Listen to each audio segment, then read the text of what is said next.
Welcome to Peter and Ruffy's Football Show here on STV2.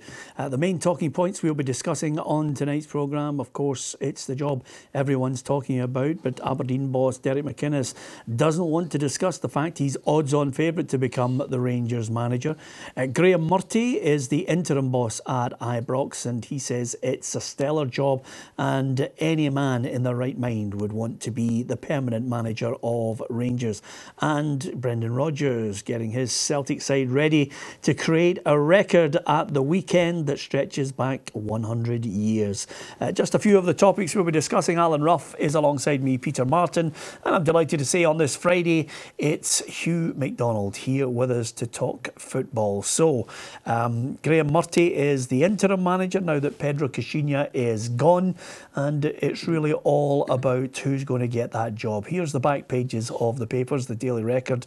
First and foremost, never mind a Brit get a Rangers man, says our man Barry Ferguson, and of course Gers will go British, says Dave King, and Moussa Dembele in the sidebar there saying he's hoping for a golden season. Goals galore is what he's after now he's back fit. The Sun, McInnes is Gers' top target and we need a Brendan. This is Alistair Johnson saying that they need somebody with similar qualities to Brendan Rodgers to re-energise and galvanise Rangers once more. And the Mail, it's again the end game. Pedro pays the price for abject failure at Rangers, and again McInnes the front runner. No surprise on that, Hugh MacDonald. Derek McInnes is, for me and many others, the ideal choice for Rangers. Yeah, I mean, the way that the Rangers' job's now been constricted and restricted as into their vision, I mean, they're immediately saying they're not going to go down the sort of let's take a chance route with somebody. They've already said, right, we're going British. So I would think that he's in a very, very strong position now. But of course, it's all going to take money to get Derek McInnes down there. If you write it down the back of an envelope, it could take up to $5 million to get Derek McInnes. 1.5 release clause. If you're paying him 15 grand a week over 3 years, that's another 3 mil. And you're taking Tony Docherty and other staff, so it could be you know the sort of heavy end of £4 million to get him on board, and then he's got a squad to build and a squad to clear out. Yeah, absolutely. It is a tough job just by you summing up every aspect of it. Here's what Derek McInnes had to say on the speculation. Listen, I've never been drawn in any speculation in the past. I won't change that now. You know, I've been linked with different things in my time here, and nothing's transpired. You know, I signed a contract in summer, very happy being here. You know, I've stated often enough, so I don't want to be drawn in speculation. Okay, that's fair, because as we know, the contracts in any club are not worth the paper they're written on. If anything, there might be that kind of pain that Rangers will have to go through if they wanted Derek McInnes, because they could have had him the last time around for a lot less than they might have to pay this time, Ruffy. Yeah, I think so. I think this is the right time for Derek McInnes. I think obviously in the light of the Celtic score, you know, that in midweek there, I think he would be wanting to be challenging Celtic. I think he'll have in the back of his mind now after that result that's going to be nigh impossible, you know, so he's obviously going to say to himself, well, where do I take this Aberdeen side? The stadium is dragging its heels, you know, the training ground. These are things that he's obviously been dragged back to Aberdeen, you know, because we know he went down to England to speak to somebody. So obviously Stuart Millen said, look, this is the progress we want to make here. We want a new stadium. Stay with us, the road. I don't think that's materialising now. And the other thing about it is, if Rangers come calling, he's got to speak to them. Yeah, the other thing I think, and this is, and I don't mean to be disparaging towards Aberdeen, but it's just a fact. Rangers, one, are a bigger club than Aberdeen. And I think after the 3-0 defeat against Celtic, if anything, that will have accelerated in his mind that there's a ceiling point here with the Dons, albeit Stuart Milne has pulled out all the stops to try and give him as much ammunition as possible. Yeah, Stuart Milne and the board have really supported him. There'll be a difficulty there because Stuart Milne will play hard ball over this. He's not going to sort of wave bye-bye and say, Rangers, come ahead, we'll give you a discount price. So it's going to be hard ball there. But if you look at that job, Peter, at Rangers, you would only, I mean, Derek McInnes has got a feeling for Rangers, that old Rangers man thing. It's a club with a bigger budget, but it's a difficult job. I mean, it's not an alluring prospect for Derek. He's a Rangers man, but there's big problems there. Yeah, I mean, the club itself, Rangers have released a statement. The priority is to appoint a new manager as quickly as possible, but the board will take as much time as necessary to secure the right person capable of representing Rangers and providing the brand of football supporters rightly expect. Now, I'm going to be honest about this. You know, Pedro Caixinha's gone, and as Hugh mentioned there, they need money. I mean, I have listened to I've listened to so many pundits across the course of the last 24 hours, some of it ridiculous with regards to Rangers. You know, go back and get Walter Smith and Graeme Souness. Did they not listen to Graeme Souness 24 hours ago saying he doesn't want to go back into football? Walter Smith's retired. Don't go back the way. I mean, I think Alex McLeish would be going back the way. I mean, I look at Rangers now and I say it needs a clean start. In some cases, I would suggest it might need a clean start at boardroom level as well, because quite simply, Rangers need millions, Ruffy. They need millions to change and transform the club's fortunes. Yeah, I mean, Hugh's already quite rightly said how much it's going to cost to get the new manager, you know, but then we spoke about it before, exactly when we were talking about closing the gap, and we were already up at 60 million, 70 million, 80 million, and nobody at Rangers has that kind of money. Okay, the boys with the money are chipping in $1 million here and there, but that's not going to close the gap. So I think they need a manager who's going to be there long haul. We're talking about 4 years, something like that. Somebody's going to commit themselves, because unfortunately for Rangers, I don't think they're any further ahead than what they were.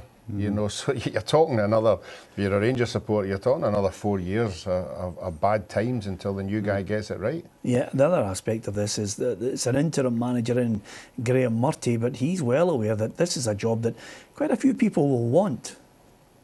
I think whoever gets this job is a very, very fortunate individual, and I think it's one of the stellar jobs in British football. I think I said that last time, and I think whoever gets it is going to be a very, very fortunate guy. I mean, do you agree with me on that about looking back the way they should be looking forward? I mean, even if they don't get Caixinha, if they don't get, beg your pardon, sorry, slip of the tongue, if they don't get McInnes, I mean, I still think they should be looking at a Tommy Wright, a new face, a fresh impetus, a fresh outlook. This is crucial, the fresh. There's no strategy. There is no strategy here. What is the Rangers' strategy? The strategy that was put by King was getting here to Celtic year one, make a real challenge in year two. That's not going to happen. We're in October, and we know that. We know A, it didn't happen, and B, it's not going to happen. So they've got to sit down and say, well, how do we go forward here? What are we going to do here? What's the strategy? Who do we get in? What do we say to him? What's the director of football's input into this as well? You know, he seems to be, you know, very silent on this. It really needs people to come down and come up with a coherent plan. Caixinha, I don't know where that came from, but that was never a coherent plan. By the way, this is not in the benefit of hindsight. We all said that at the time. What are they doing here? They've got the problem now where they're still trying to get rid of the Forresters, the Rossiters, etc. from the last regime. What kind of clear out is going to be demanded from this regime? If you look now say it was Derek McInnes and he came in and he looked at that team, how many do you think he'd be wanting to keep? Mentioning the goalkeeper, Ryan Jack. I suggested last night, Hugh, that the perfect thing for them to do, go and get Derek McInnes. Suddenly in January, you've got a pre-contract for Jamie Walker, you've got a pre-contract for Louis Moll, you've got Kenny McLean in a pre-contract. There you've got 3 players, and suddenly your team looks better. Yeah, but they were all 3 players that people said aren't good enough for Rangers. I mean, that's what I'm saying with but strategy. They're better than what's there. Absolutely, and they are good enough for Rangers. But the Rangers won't have to say, where are we at the moment? What resources do we have, and how can we take it forward? They always look, and they've been looking from day one since 2012, they're always looking to where they should be, up challenging Celtic, instead of where they were, and how to get back there. And the gulf between that, they've just thrown money at it over the years, and it's chaotic. I wonder what the players are going to do now. And what about Kenny Miller? Is he in the squad for this weekend? I would have thought that, coming in, looking at it from the outside. But all of the players, when this kind of things happen, all players become one. And they all look at it the same way, because there's going to be a new guy looking in from the outside. There's going to be people making judgments on them right now. So what they need to feel is assured and ready and confident for the game, and that's my job. My task is to make sure they are that come game time. Will Kenny Miller be involved in tomorrow? He will. So he's available for selection? He is available for selection, yeah. Okay, let's put that one to bed. It was something we always knew. Ruffy would said in this programme many times he would survive the manager. Yeah, I don't think Rangers can afford to leave somebody like Kenny Miller out now. You know, I think everything that's been debated about Kenny Miller was there for everybody to see. He hasn't been treated properly. Unfortunately, he's going to have to come back. I'm sure the fans will get right behind him if he goes on. He's done enough for Rangers to justify that. But again, it just shows you what's been happening behind the scenes. Okay, we will look at Hearts against Rangers. We're going to hear from Craig Levein. We'll hear more from Graeme Murty on how the players are going to respond tomorrow to that game at Murrayfield. That's the early kick-off, Hearts against Rangers. And then we're going to look at all the other matches in the Premiership in Scotland as well. Then we'll delve into Championship, League One and League Two, and we'll get a chance to chat to Ian McGarry on this programme and a look at the English Premier League as well. Join us after.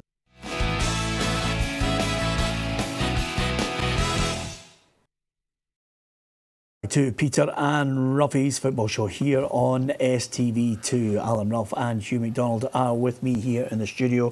1985 was the year we were looking for. We threw a clanger in there with a wee old Four Cortina in there, but you remember it. McGarvey scoring the goal, Davy Provan against Dundee United. The free kick as well, and I remember the old Cortina as well very well as well. That was it was called luxury nowadays, having a car like that. Yeah, absolutely. Anybody bought that car in '86, they should get their money back. Or 85, Ruffy, which was the year. Okay, hopefully you got that. You got that year. We were talking about Rangers just before the break. It's Hearts against Rangers at Murrayfield.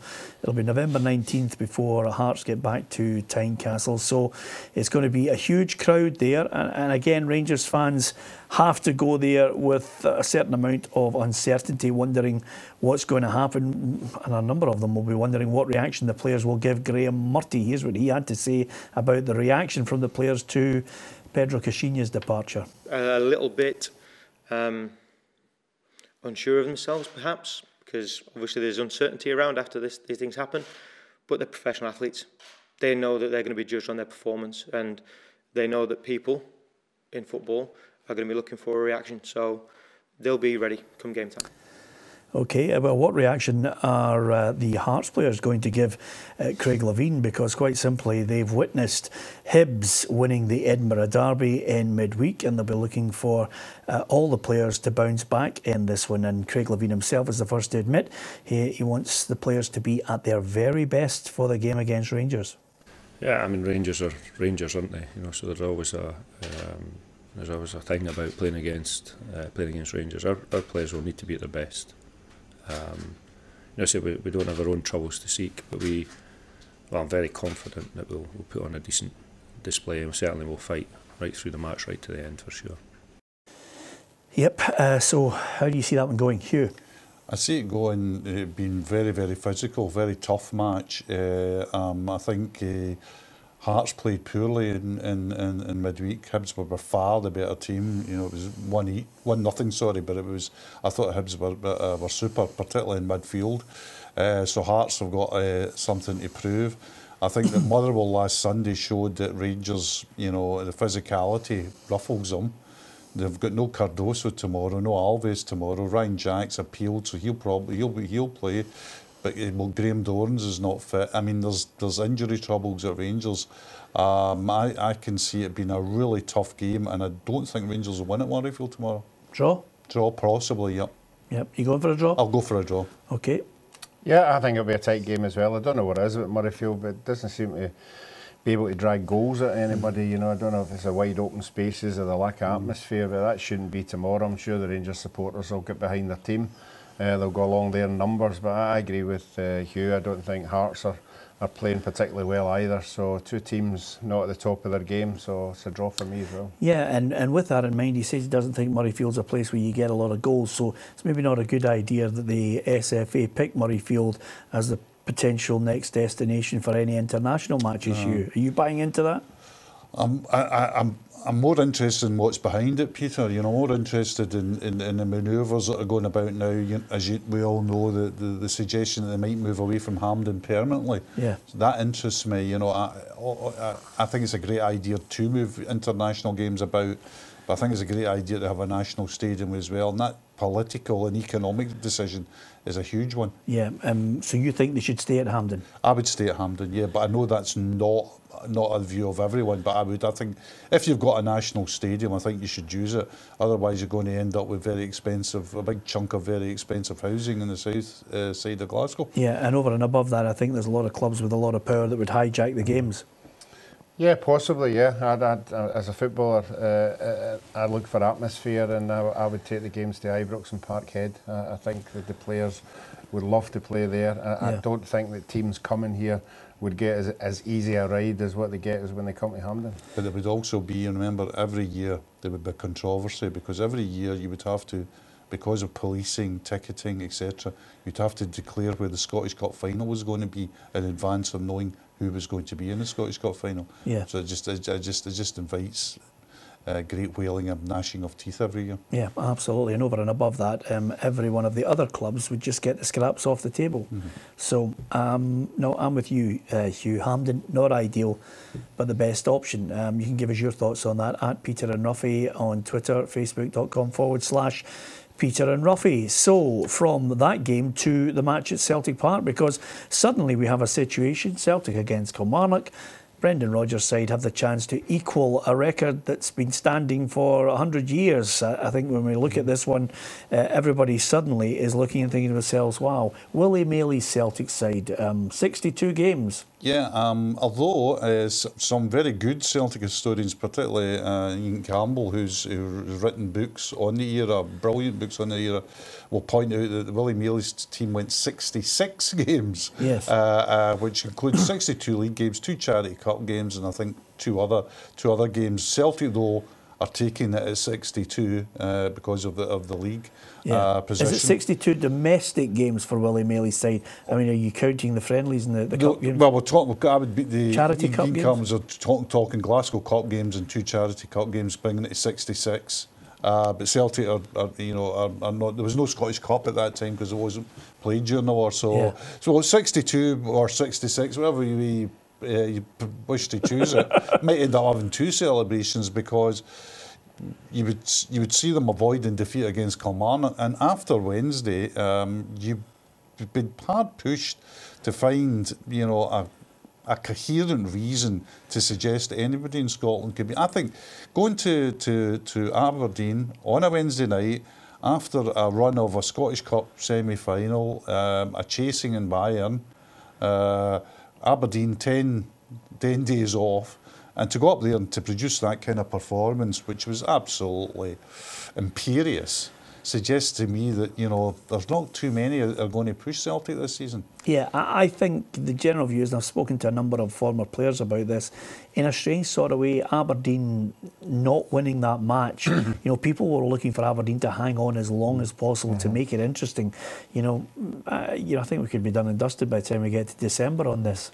But that 3-0 just showed everybody that it doesn't matter what 11's on the park. There's others who will come in and just do the same damage. So you're struggling all the way. And Rodgers as well is exceedingly cute as well. He just didn't put out a team to win a game. He put out a team to really punish Aberdeen. He had that extra man in midfield.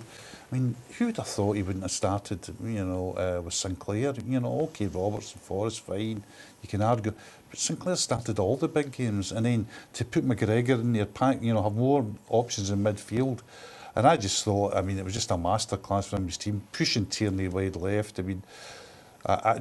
He's just now becoming kind of silly now, because not only does he defend very well, but in attacking sense, he's extraordinary. The goal that he set up for Dembele, running at full pelt, he takes half a look up to see where Dembele's running, and then bang, straight on a plate. Celtic certainly looking invincible at the moment, Pierre. Yeah, and of course, Steve Clarke, Kilmarnock. I mean, he's just one now that's increasing the calibre of manager we have in the game. Yeah, and he'll go along there. I would think he would have to have a game plan. You know, obviously it's different playing Celtic than it is Rangers. I think they caught Rangers, you know, at the right time. So a lot of circumstances went for them at the Rangers game. Obviously the sending off, not scoring the penalty. So I don't see that happening at Parkhead. I think Parkhead will just be the same. Depending on what 11 players he puts out there, they'll go and try to win the game comfortably. Yep, Steve Clarke clearly hoping that they can produce a good performance. We go there realistic about what we can do in the game, and like I said, it's important we go there, put on a good show. Hopefully there'll be a good Kilmarnock support will go, as there was on Wednesday night at Ibrox. There was a good support went along from Kilmarnock. If we can get the same support there, we'll try our very best for them to get a result. Yeah, does it change your view on them now with him in charge, Hugh? Yep. Yeah? Yep.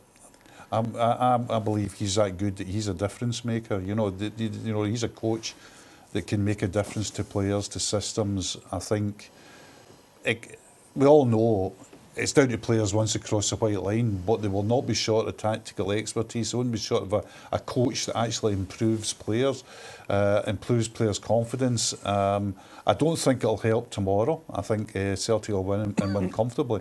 But if you're asking me about Kilmarnock's prospects this season, after the appointment of Clarke and before the appointment of Clarke, I think they've changed immeasurably. Yeah, and suddenly, you know, it puts all the pressure on the likes of an Alan Archibald, an Owen Coyle, you know, a Martin Canning, a Neil McCann. Yeah, I think obviously Clarke gone in there, obviously in the debate with the owners of where he wants to take the club. I think the Kilmarnock supporters will be eagerly waiting in January. We know the people in the background at Kilmarnock have got money, and I'm sure they'll want to improve the side. So it depends what kind of player he identifies to come into the Kilmarnock side. Okay, we're going to talk about Aberdeen against Ross County. We'll hear more from Derek McInnes and Stevie May on that match for the Dons. They'll be hoping they can bounce back from the game against Celtic. Of course, Motherwell against Hibs is a cracker as well in the Premiership. It's one that Neil Lennon has described as a humdinger. There's a word from the back catalogue of great Scottish phrases.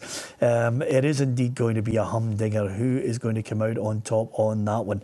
Motherwell against Hibs. We'll discuss that as well as the other Premiership games, and we'll look at the Premier League in England too.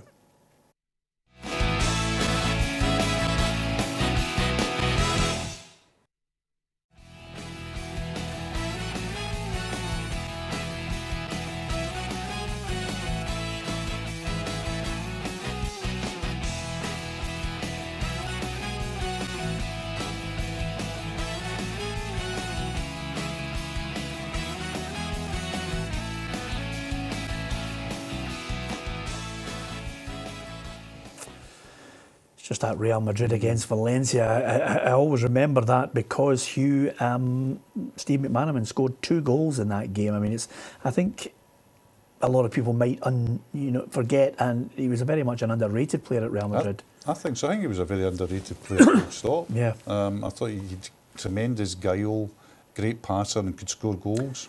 Now here's something I've got to say to you, because I know you always like to tell me about great books. Oh. Steve McManaman, 4 years in Madrid. Fantastic. Is it? Yep. Right, well, right, that's my Christmas then, Peter. So there you are. I'm sure you can get it somewhere. I'm sure you can get it for me. Yeah. I mean, I told you, that's my Christmas, Peter. Well, what do you understand? I'll tell you what I'll do then. I'll wait for the Pirlo book you promised me, and you can have the McManaman book. Simple as that. So, Aberdeen, Ross County.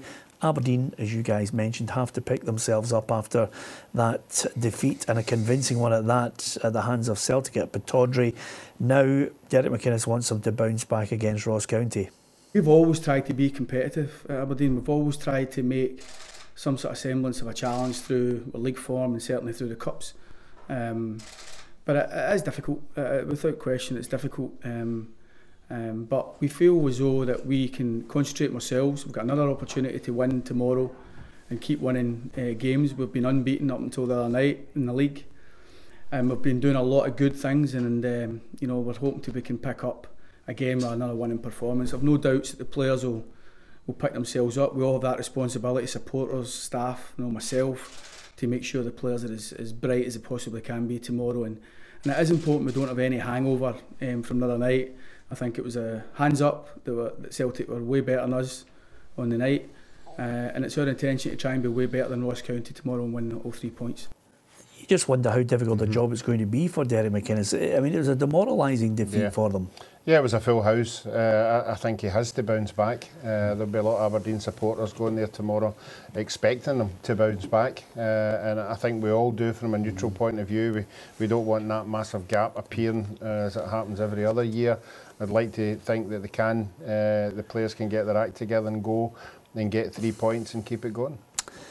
Motherwell against Hibs. Prior to the break, Neil Lennon mentioned it was a humdinger ahead.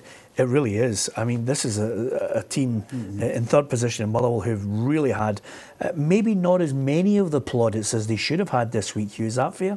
I think so. I think there's been. I mean, I think there's been an element of going about on the controversy over the game, the physicality of Motherwell and all that. But I think, I mean, they should be applauded because what the managers come up with a game plan. It's been successful, and it was technically good as well. I mean, people forget the winning goal, the goal that sealed it, was technically an excellent goal. I mean, there was class on that field from Motherwell on Sunday. I think tomorrow, it sounds strange when there's a Hearts Rangers game, when you're saying that. The Hibs Motherwell might be the game of the day tomorrow. I think it very well could be.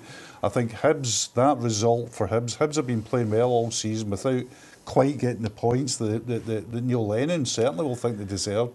That might be the turning point today, the other day, sorry. And tomorrow, two teams that have got real pretensions of finishing very high up the league now go head to head. I think it'll be a classic game. Yeah, I agree with Hugh on this. I think this is game of the day. I mean, I was through at Easter Road in midweek, Ruffy, and I watched a Hibs side that they should have won the derby by about 3 or 4 goals. And if McGeoch can somehow escape injury, that boy absolutely bossed the midfield. I mean, he was better than McGinn. Yeah, well, obviously Neil came out after the game and said that the only team that could beat them would be Celtic. You know, now that is some kind of consistency that players have to live up to. And I'm sure if Neil could believe that his team could, on the back of the Hearts game, go on some kind of run, you know, I'm sure that would please the fans as well. It's goals. They've just not been, even in the other night there, Tuesday night there, Peter, they just weren't clinical in front of goals. And see, when you think the chances kind of fell more to McGinn in that rather than to Murray. And obviously,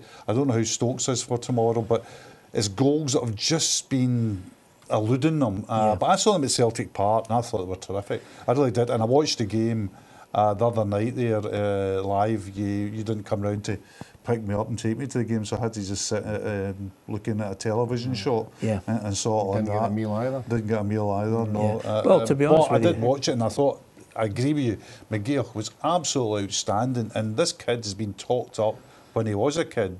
You know, he was at Rangers and then Celtic poached him from there. 16, 17, 18, everybody was saying this is going to be the next big thing.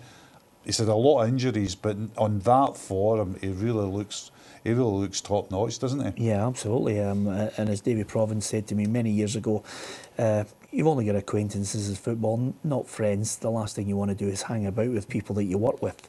I'm sure you'll understand. As far as the game is concerned, Motherwell against Hibs, who's winning it? Well, because I agree with you, I don't think Hibs have got a lot of goals in them. I don't think there will be a lot of goals, so I'm going to sit in the fence. If sitting in the fence is one each. I think Hibs might win it. I thought I was so impressed with another day there, and if they could add just a bit of potency up front, you know, a bit of clinical finishing, I think they could just nick it. Aberdeen or Ross County? Aberdeen for me. Aberdeen for me, but Ross County, I mean, the first goal will be crucial. Ross County will keep it tight for as long as possible, increase the pressure, but Aberdeen for me.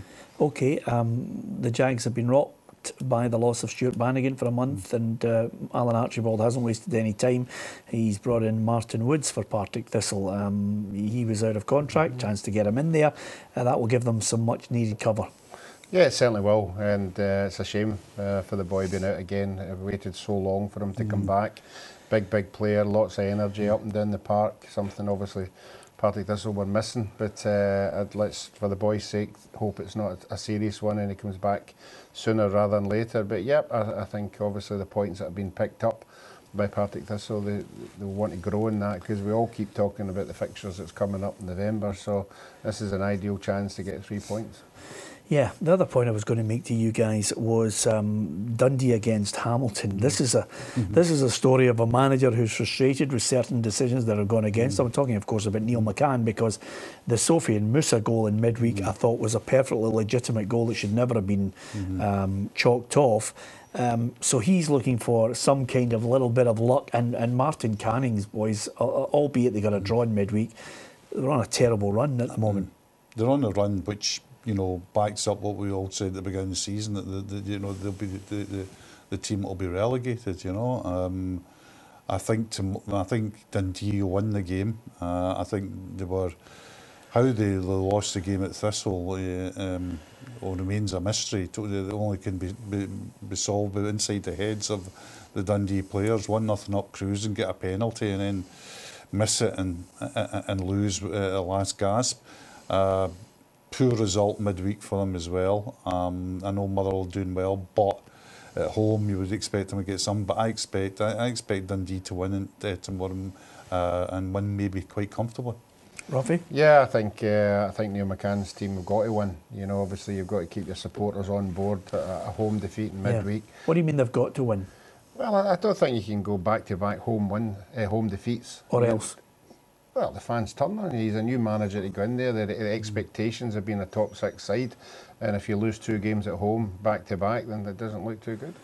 Yeah, I don't want to sack him or anything. No, I'm just saying that. You're becoming a little bit harsh here. He's got to try and build a side, hasn't he? I'm not saying they're going to sack him. I'm just saying from the supporters' point of view, they won't be too happy. Okay, here's the fixtures for the Premiership at the weekend that we can look forward to. We'll have reaction on STV2's show tomorrow. It starts at 2 o'clock. We'll get reaction from Murrayfield, Hearts against Rangers. And then, of course, we'll bring you the interviews pertinent to the games. We've got reporters at the key games. It's Aberdeen against Ross County, Celtic against Kilmarnock, Dundee, Hamilton, Motherwell against Hibs, and Partick Thistle against St Johnstone. As far as the table is concerned, well, suddenly there's that gap that's opened up at the top of the Premiership, which is quite simply Celtic out in front, Motherwell just ahead of Rangers, and 4 behind Aberdeen. And at the bottom end, well, Hugh, for me, you could pick. I still think you can pick from any one of those 5 at the bottom. I'm going to say that Hearts and upwards are not going to be involved in any shenanigans of playoff or relegation. I agree with you, Peter. I think that's a fair point. I think if you were a Hamilton supporter, it doesn't look too bad on that table at the moment, but you'll be worried about the recent form. And I think Hamilton will fill the relegation spot, as I've said. The playoff spot will be very, very interesting. Do you think anybody else is getting dragged in from 7 upwards? No, I don't think so. I think Hearts obviously have all the home games coming up. Once the stadium comes, that'll be enough to drag them into, you know, the top flight. And unfortunately, I think the teams that are down there just now will be the teams. Yeah. Have you changed your mind on your selection? No, I'm still going Hamilton, Dundee. Hamilton, Dundee, okay. Dundee in a playoff? Yeah. To stay or go as well? To be in the playoff to stay. Right, okay. In the playoff to stay, okay. Hedging your bets, I'm going to hold you to that one. Ruffy, Hugh? Hamilton, Ross County. But I think it's very, very difficult for the Championship side to win the playoffs at the moment. Okay, coming up after the break, we'll look to the Championship. There's a few contenders for Game of the Day. We'll have our reporter out at St Mirren against Morton. A little bit of needle in the game. Why not go to that one and see if the St Mirren can continue their credentials as one of the favourites to win the Championship. And we'll see what's happening with Jim Duffy's Morton as well. So Championship, we'll look at League 1, League 2. And we're also going to hear from Ian McGarry, his look at the Premier League and the big game.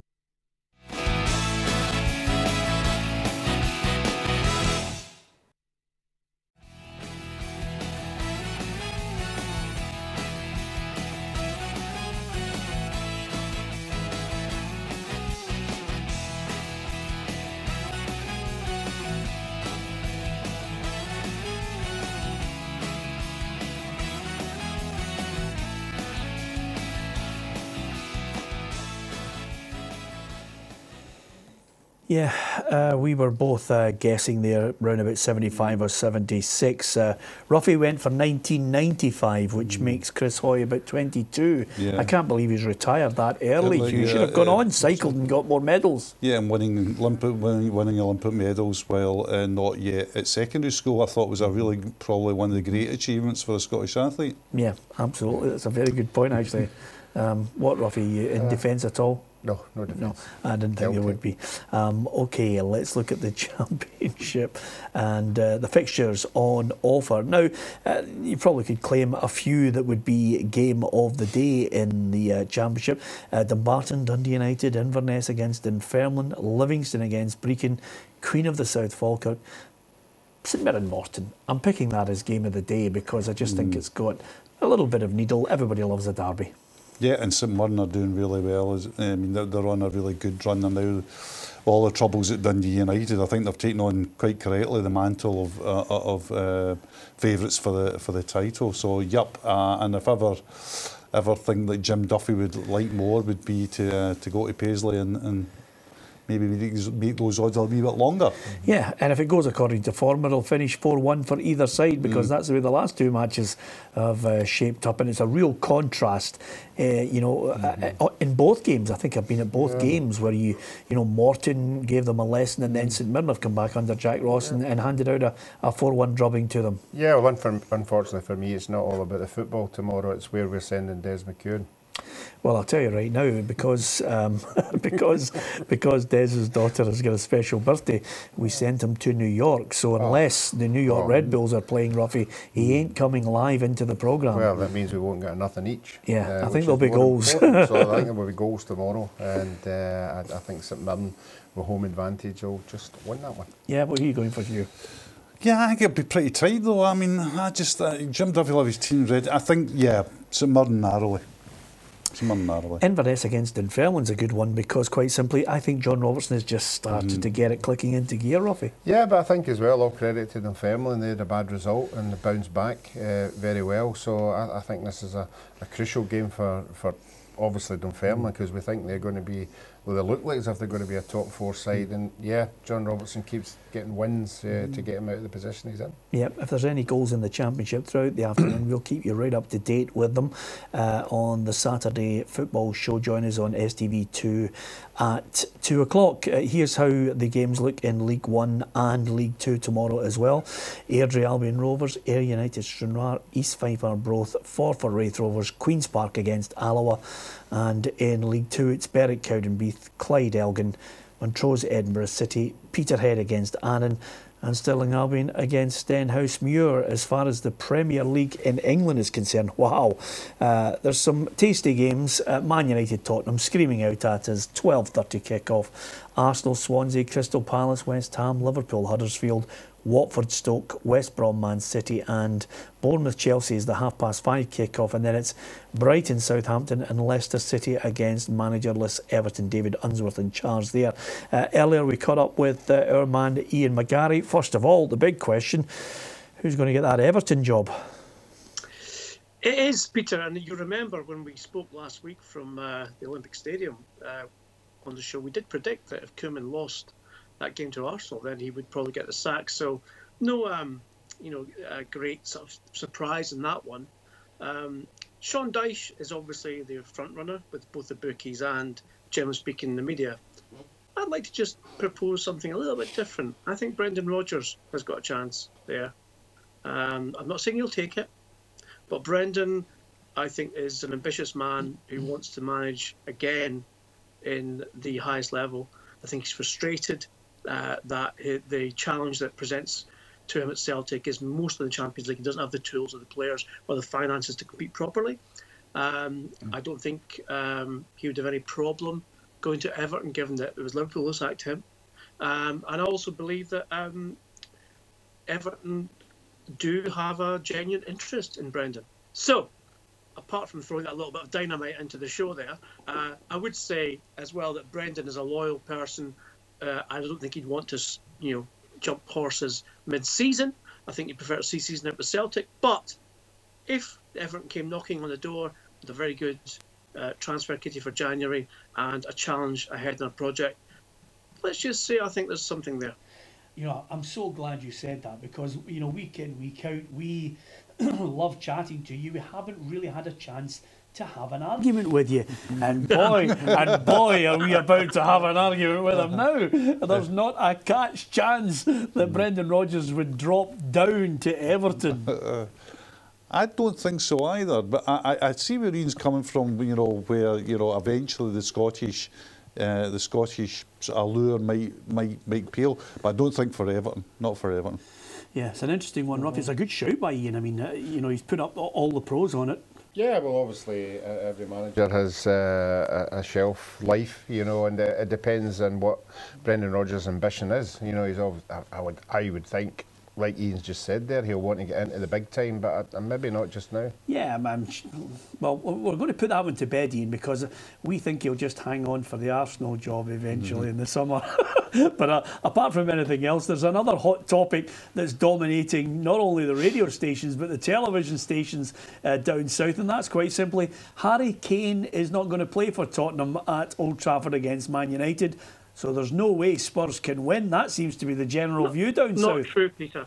Absolutely not true. I think it's correct to say that Kane's hamstring injury changes the dynamic of the competition between Manchester United and Tottenham tomorrow. However, it means, for me, and we've seen that Manchester United lost to Huddersfield Town last week in the Premier League, I think the pressure's now much more on Manchester United to come out and play against Tottenham. I think that plays into Tottenham's hands a little bit, because I think Tottenham and Mauricio Pochettino were happy to have gone there and got a draw. And obviously Harry Kane is the leader of that team, and his goals to games ratio is incredible. He scores a goal every 90, just under 90 minutes at the moment. 17 in his last 13 for club and country.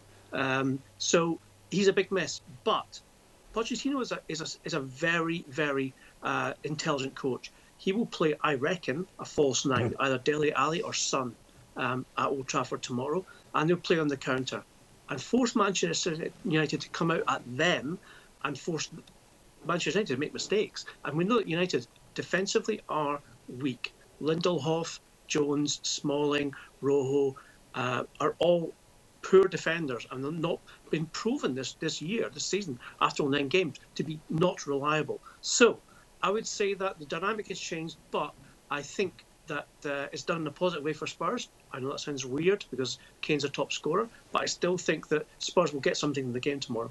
How disappointed, Ian, was he after the West Ham result? Kane or Pochettino there, Hugh? Oh, sorry, or Ruffy? Yeah, it was Ruffy. What Pochettino, obviously. I don't think he was disappointed at all, to be fair. I think they took a 2-0 lead, but I think you could see something that was very, very revealing. At the end of the game, the way that Pochettino shook hands with Slaven Bilic, and he smiled broadly. And it was almost as if to say, do you know what? I'm quite pleased that that's over with now, because I'm competing for the Premier League title. I've got a Champions League competition to get through and get into the knockout stage in January as well. So I don't think he was that upset. I think actually, like a lot of managers who are fighting for top honours, are not that bothered about going out of the League Cup. OK, just to finish then, Ian, are you going for the draw for Tottenham at Old Trafford? I'm going for Tottenham to take a point, definitely.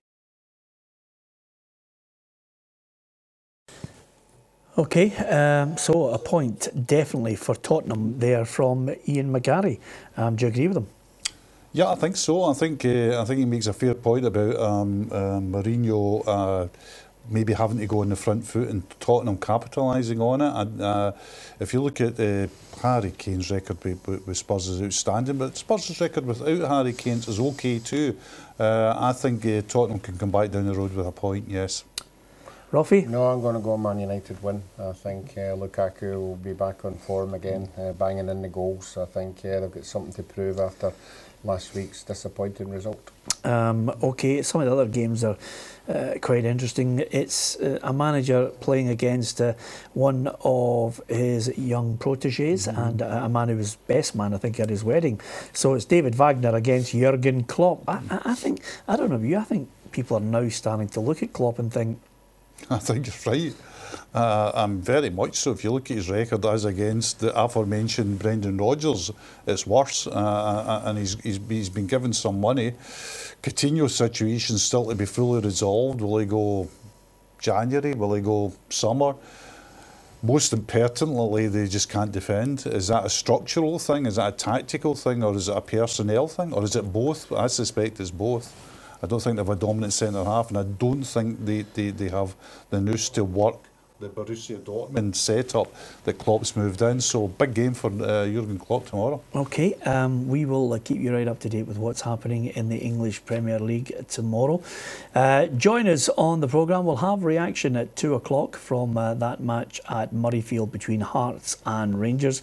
We also have reporters out at the key games in the Premiership and the Championship. We'll keep you right up to date with what's happening in League 1 and League 2 in Scotland, and of course all the big results, including that one, the full time from Manchester United against Tottenham. From Hugh, Ruffy and myself, thanks for watching.